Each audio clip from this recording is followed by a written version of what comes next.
Fire Mountain, I think, began for me back in 1980, if you can believe that. It's about a volcano, an erupting volcano.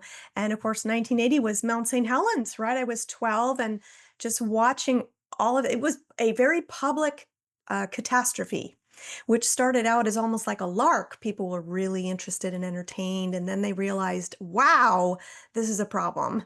So, big earthquake, massive landslide, and then the eruption in 1980. So, was really affected by that as a kid, even though I was in California, not in Washington. But it just stuck in my mind. And here we are, fast forward, I won't tell you how many years. And we're talking, I just imagine what would that have been like if you were there in the eruption zone all by yourself, no help, no help coming, just you. And then you happen to find there's a baby that you didn't know about stowed in the back of your big rig, and there you are. You have to care for yourself with no resources, and you have to care for a baby. And the destruction just so unpredictable with an earthquake, with earthquake and eruption.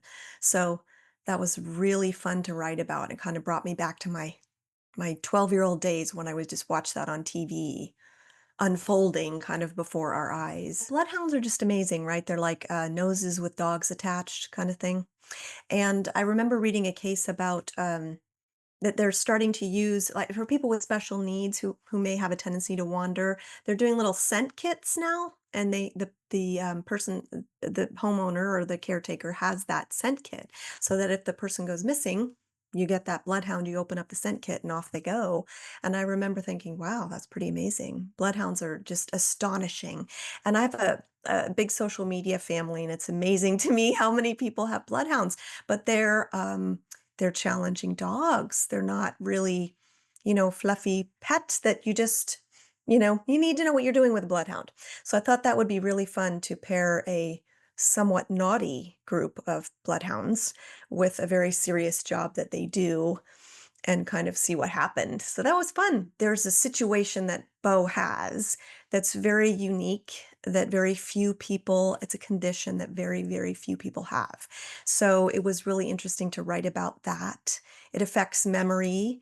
And so you are constantly reevaluating, what do I know? What can I remember? Is that a qualified memory, or is that something that's confused in my mind? So that was really fun.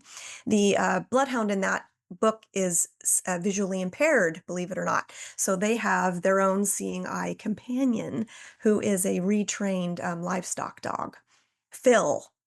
And Phil does not go along with the program a lot of the time. So it was kind of fun to have him. He's very serious about his duty, but he's not going to do anything that takes him outside of that. So it was fun to write the dog characters and the human characters.